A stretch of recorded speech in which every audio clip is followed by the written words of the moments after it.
शांति। आज 31 जुलाई 2024 की बाबा की साकार मुरली है। मुरली के महावाक्य हैं, मीठे बच्चे, तुम्हें अपना टाइम वेस्ट नहीं करना है।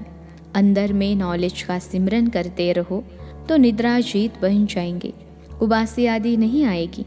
प्रश्न है, तुम बच्चे पाप पर फिदा क्यों हुए हो? फिदा होने का अर्थ क्या है? उत्तर है, फिदा होना अर्थात बाप की याद में समा जाना। जब याद में समा जाते हो तो आत्मा रूपी बैटरी चार्ज हो जाती है।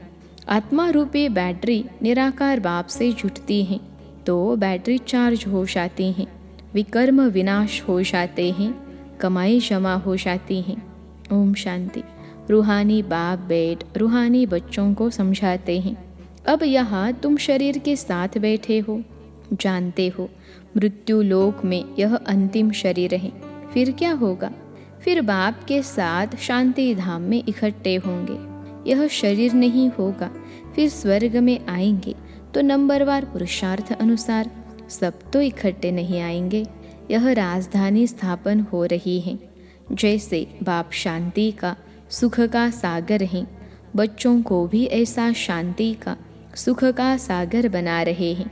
फिर जाकर शांति धाम में विराजमान होना है तो बाप को, घर को और सुख धाम को याद करना है।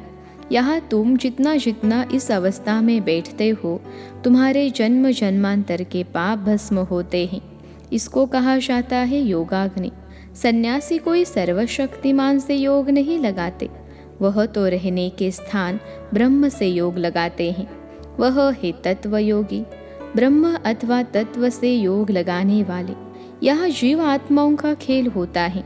वहाँ स्वीट होम में सिर्फ आत्माएं रहती हैं। उस स्वीट होम में जाने के लिए सारी दुनिया पुरुषार्थ करती है। सन्यासी भी कहते हैं हम ब्रह्म में लीन हो जाए, ऐसा नहीं कहते हम ब्रह्म में जाकर निवास करें। यह तो तुम बच्चे अब समझ गए हो। भक्ति मार्ग में कितनी खिट खिट सुनते रहते हैं। यहाँ तो बाप आकर सिर्फ 2 अक्षर ही समझाते हैं। जैसे मंत्र जपते हैं ना, कोई गुरु को याद करते हैं, कोई किसको याद करते हैं, स्टूडेंट टीचर को याद करते हैं। अभी तुम बच्चों को सिर्फ बाप और घर ही याद हैं। बाप से तुम वर्षा लेते हो शांति धाम और सुख धाम का, वही दिल में याद रहता है। मुख से कुछ बोलना नहीं है, बुद्धि से तुम जानते हो शांति धाम के बाद है सुख धाम। हम पहले मुक्ति में फिर जीवन मुक्ति में जाएंगे। मुक्ति जीवन मुक्ति दाता एक ही बाप है। बाप बच्चों को बार बार समझाते हैं, टाइम वेस्ट नहीं करना चाहिए। जन्म जन्मांतर के पापों का बोझा सिर पर है। इस जन्म के पापों आदि की तो स्मृति रहती है। सतयुग में यह बातें होती नहीं। यहाँ बच्चे जानते हैं जन्म जन्मांतर के पापों का बोझा है। नंबर 1 है काम विकार का विकर्म, जो जन्म जन्मांतर करते आए हो, और बाप की निंदा भी बहुत की है। बाप जो सर्व को सद्गति देते, उनकी कितनी निंदा की है, यह सब ध्यान में रखना है। अब जितना हो सके बाप को याद करने का पुरुषार्थ करना है। वास्तव में वाह सद्गुरु कहा जाता है, गुरु भी नहीं। वाह गुरु का कोई अर्थ नहीं, वाह सद्गुरु। मुक्ति जीवन मुक्ति वही देते हैं ना, वह गुरु तो अनेक हैं, यह है एक सद्गुरु। तुम लोगों ने गुरु तो बहुत किए हैं। हर जन्म में 2-4 गुरु करते हैं। गुरु करके फिर और स्थान पर जाते हैं। शायद यहाँ से अच्छा रास्ता मिल जाए। ट्रायल करते रहते हैं और गुरुओं से, परंतु मिलता कुछ भी नहीं। अभी तुम बच्चे जानते हो यहाँ तो रहना नहीं है, सबको जाना है शांति धाम। बाप तुम्हारे निमंत्रण पर आए हैं, तुमको याद दिलाते हैं। तुमने हमको कहा है कि आओ हमको पतित से पावन बनाओ। पावन शांति धाम भी है, सुख धाम भी है। बुलाते हैं हमको घर ले जाओ। घर सबको याद है। आत्मा फट से कहेगी हमारा निवास स्थान परम धाम है। परम पिता परमात्मा भी परम धाम में रहते हैं, हम भी परम धाम में रहते हैं। अब बाप ने समझाया है, तुम पर बृहस्पति की दशा बैठी हुई है। यह है बेहद की बात। बेहद की दशा सब पर बैठी है, चक्र फिरता रहता है। हम ही सुख से दुख में, फिर दुख से सुख में आते हैं। शांति धाम, सुख धाम, फिर यह दुख धाम। यह भी अब तुम बच्चे समझते हो। मनुष्यों की तो बुद्धि में नहीं बैठता। अभी बाप जीते जी मरना सिखला रहे हैं। परवाने क्षमा पर फिदा हो जाते हैं। कोई उस पर आशिक हो जल जाते हैं, फिदा हो जाते हैं। कोई फिर फेरी पहन चले जाते हैं। यह भी बैटरी है ना। सबका बुद्धि योग उस एक से है। निराकार बाप से जैसे बैटरी लगी हुई है, इस आत्मा के तो बहुत नज़दीक है, तो बहुत सहज होता है। बाप को याद करने से तुम्हारी बैटरी चार्ज होती जाती है। तुम बच्चों को थोड़ी मुश्किलात होती हैं, इनको सहज है, फिर भी इनको पुरुषार्थ तो करना पड़ता है, जितना तुम बच्चों को करना पड़ता है। यह जितना नज़दीक है उतना फिर बोझा है बहुत। गायन भी है जिनके माथे मामला, इनके ऊपर तो बहुत मामले हैं ना। बाप तो है ही संपूर्ण, इनको संपूर्ण बनना है। इनको सबकी देख रेख बहुत करनी पड़ती है। भल दोनों इकट्ठे हैं तो भी ख्याल तो होता है ना। बच्चों पर कितनी मार पड़ती है तो जैसे कि दुख होता है। कर्मातीत अवस्था तो पिछाड़ी में होगी, तब तक ख्याल होता है। बच्चों की चिट्ठी नहीं आती है तो भी ख्याल होता है, बीमार तो नहीं है। सर्विस का समाचार आने से बाप जरूर उनको याद करेंगे। बाबा इस तन से सर्विस करते हैं, कभी मुरली थोड़े ही चलती है। यूँ तो भल 2-4 रोज मुरली भी न आए, तुम्हारे पास पॉइंट्स रहती हैं। तुमको भी अपनी डायरी देखनी चाहिए। बैच पर भी तुम अच्छा समझा सकते हो। जब आदि सनातन देवी देवता धर्म था तो और कोई धर्म नहीं था। झाड़ भी जरूर साथ में होना चाहिए। वैरायटी धर्मों का राज समझाना होता है। पहले पहले एक अद्वैत धर्म था। विश्व में शांति, सुख, पवित्रता थी। बाप से ही वर्षा मिलता है, क्योंकि बाप शांति का सागर, सुख का सागर है ना। आगे तुम भी कुछ नहीं जानते थे। अब जैसे बाप की बुद्धि में यह सब है, ऐसे तुम भी बनते हो। सुख का, शांति का सागर तुम भी बनते हो। अपना पोता मेल देखना है, किस बात में कमी है। मैं बरोबर प्रेम का सागर हूँ। कोई ऐसी चलन तो नहीं है जिससे कोई नाराज होता हो। अपने ऊपर नज़र रखनी है। ऐसे नहीं समझना है कि बाबा आशीर्वाद करेंगे तो तुम यह बन जाएंगे। नहीं, बाप कहते हैं मैं ड्रामा अनुसार अपने समय पर आया हूँ। मेरा यह कल्प कल्प का प्रोग्राम है। यह ज्ञान दूसरा कोई दे न सके। सत बाप, सत टीचर, सदगुरु एक ही है। यह भी पक्का निश्चय है तो तुम्हारी विजय है। इतने अनेक धर्म जो हैं उन सबका विनाश होना ही है। जब सतयुगी सूर्यवंशी घराना था तो और दूसरा कोई घराना नहीं था। फिर भी ऐसे ही होगा। सारा दिन ऐसे ऐसे अपने से बातें करते रहो। ज्ञान की पॉइंट्स अंदर टपकनी चाहिए। खुशी रहनी चाहिए। बाप में नॉलेज है, वह तुमको अब मिल रही है, उसको धारण करना है। उसमें टाइम वेस्ट नहीं करना चाहिए। रात को भी टाइम मिलता है।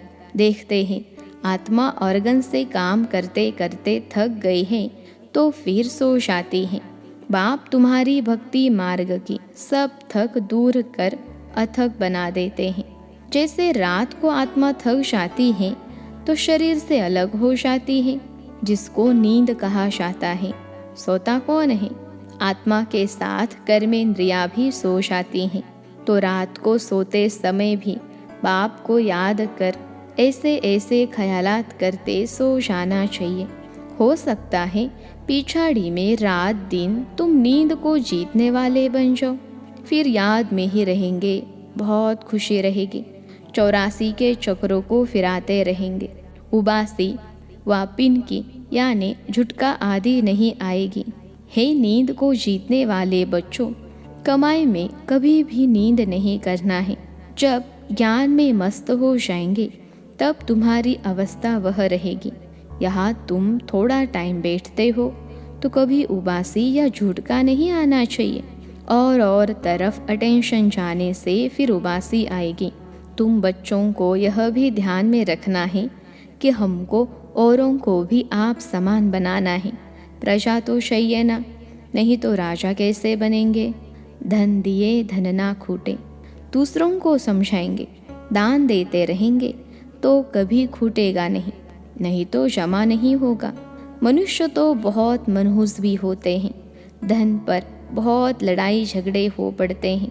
यहाँ बाप कहते हैं, तुमको हम यह अविनाशी धन देता हूँ तो तुम फिर औरों को देते रहो। इसमें मनहूस नहीं बनना है। दान नहीं देते हैं तो गोया है नहीं। यह कमाई ऐसी है, इसमें लड़ाई आदि की बात नहीं। इसको कहा जाता है गुप्त। तुम हो इनकॉग्निटो वॉरियर्स। 5 विकारों के साथ तुम लड़ते हो, तुमको अननोन वॉरियर्स कहा जाता है। प्यादों का लश्कर बहुत होता है, यहाँ भी ऐसे हैं। प्रजा बहुत है, बाकी कैप्टन मेजर आदि सब हैं। तुम सेना हो, उसमें भी नंबरवार है। बाबा समझाएंगे, यह कमांडर है, यह मेजर है। महारथी घोड़े सवार है ना, यह तो बाप जानते हैं। 3 प्रकार के समझाने वाले हैं। तुम व्यापार करते हो अविनाशी ज्ञान रत्नों का, जैसे वह भी व्यापार सिखलाते हैं। गुरु चला जाता है तो उसके पिछाड़ी चेले चलाते हैं ना। वह है स्थूल, यह फिर है सूक्ष्म। अनेक प्रकार के धर्म हैं, हर एक की अपनी अपनी मत है। तुम भी जाकर उन्हों का सुन सकते हो। वह लोग क्या सिखलाते हैं, क्या क्या सुनाते हैं। बाप तो तुम्हें 84 के चक्र की कहानी समझाते हैं। तुम बच्चों को ही बाप आकर वर्षा देते हैं। यह ड्रामा में नूंद है। अभी कलयुग अंत तक यह आत्माएं आती रहती हैं, वृद्धि को पाती रहती हैं। जब तक बाप यहाँ है संख्या बढ़ती ही जाती है। फिर इतने सब रहेंगे कहाँ, खाएंगे कहाँ, सब हिसाब रखना पड़ता है ना। वहाँ तो इतने मनुष्य होते नहीं, खाने वाले ही थोड़े, सबकी अपनी खेती रहती है। अनाज रखकर क्या करेंगे।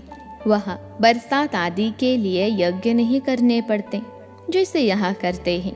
अभी बाप ने यज्ञ रचा है, सारी पुरानी सृष्टि यज्ञ में स्वाहा होनी है। यह है बेहद का यज्ञ। वह लोग हद के यज्ञ रचते हैं बरसात के लिए। बरसात पड़ी तो खुशी हो गई, यज्ञ की सफलता हुई। नहीं होने से अनाज नहीं होगा, अकाल पड़ जाता है। भल यज्ञ आदि रचते हैं, परंतु बारिश को नहीं पड़ना है तो क्या कर सकते हैं। आफतें तो सब आनी है, मुसलधार बरसात, अर्थक्वेक सब होना है। ड्रामा के चक्र को तो तुम बच्चों ने समझा है। यह चक्र भी बहुत बड़ा होना चाहिए। एडवर्टाइज बड़े बड़े स्थानों में लगी हुई होगी तो बड़े बड़े लोग पढ़ेंगे, समझ जाएंगे कि अब बरोबर पुरुषोत्तम संगम युग है। कलयुग में बहुत मनुष्य हैं, सतयुग में थोड़े मनुष्य होते हैं, तो बाकी सब इतने ज़रूर खत्म हो जाएंगे। शिव जयंती माना है स्वर्ग जयंती, लक्ष्मी नारायण जयंती। बात तो बड़ी सहज है। शिव जयंती मनाई जाती है, वह है बेहद का बाप, उसने ही स्वर्ग की स्थापना की थी। कल की बात है, तुम स्वर्गवासी थे। यह तो बहुत सहज बात है। बच्चों को अच्छी रीति समझकर और समझाना है, खुशी में भी रहना है। अभी हम सदैव के लिए बीमारियों से छूटकर 100% हेल्दी वेल्दी बनते हैं। बाकी थोड़ा समय है, भल कितने भी दुख मौत आदि होंगे, तुम उस समय बहुत खुशी में होंगे। तुम जानते हो मौत तो होना ही है, कल्प कल्प का यह खेल है। फिक्रात कोई नहीं होती। जो पक्के हैं वह कभी हाय हाय नहीं करेंगे। मनुष्य कोई का ऑपरेशन आदि देखते हैं तो चक्कर आ जाता है। अभी तो कितना बड़ा मौत होगा। तुम बच्चे समझते हो यह सब तो होना ही है। गायन भी है, मिरुआ मौत मलू का शिकार। इस पुरानी दुनिया में तो बहुत दुख उठाया है, अब नई दुनिया में जाना है। अच्छा, मीठे मीठे सिखलते बच्चों प्रति माता पिता बाप दादा का याद प्यार और गुड मॉर्निंग। रूहानी बाप की रूहानी बच्चों को नमस्ते। हम रूहानी बच्चों की सिखलते रूहानी माता पिता बाप दादा को याद प्यार, गुड मॉर्निंग और नमस्ते बाबा नमस्ते। धारणा के लिए मुख्य सार। पहली पॉइंट है, बाप से अविनाशी ज्ञान धन लेकर दूसरों को दान करना है। ज्ञान दान करने में मनहूस नहीं बनना है। ज्ञान की पॉइंट्स अंदर टपकती रहें। राजा बनने के लिए प्रजा जरूर बनानी है। दूसरी पॉइंट है, अपना पोता मेल देखना है। मैं बाप समान प्रेम का सागर बना हूँ। ख, कभी किसी को नाराज तो नहीं करता हूँ। ग, अपनी चलन पर पूरी नज़र है। आज का वरदान है, ज्ञान के साथ गुणों को इमर्ज कर सर्वगुण संपन्न बनने वाले गुणमूर्त भव। ज्ञान के साथ गुणों को इमर्ज कर सर्वगुण संपन्न बनने वाले गुणमूर्त भव। विश्लेषण है, हर एक में ज्ञान बहुत है, लेकिन अब आवश्यकता है गुणों को इमर्ज करने की। इसलिए विशेष कर्म द्वारा गुणदाता बनो। संकल्प करो कि मुझे सदा गुणमूर्त बन सबको गुणमूर्त बनाने के कर्तव्य में तत्पर रहना है। इससे व्यर्थ देखने, सुनने व करने की फुर्सत नहीं मिलेगी। इस विधि से स्वयं की व सर्व की कमजोरियां सहज समाप्त हो जाएंगी। तो इसमें हर एक अपने को निमित्त अव्वल नंबर समझ सर्वगुण संपन्न बनने और बनाने का एग्जाम्पल बनो। आज का स्लोगन है, मनसा द्वारा योगदान, वाचा द्वारा ज्ञान दान और कर्मना द्वारा गुणों का दान करो। मनसा द्वारा योगदान, वाचा द्वारा ज्ञान दान और कर्मना द्वारा गुणों का दान करो। अच्छा, ओम शांति।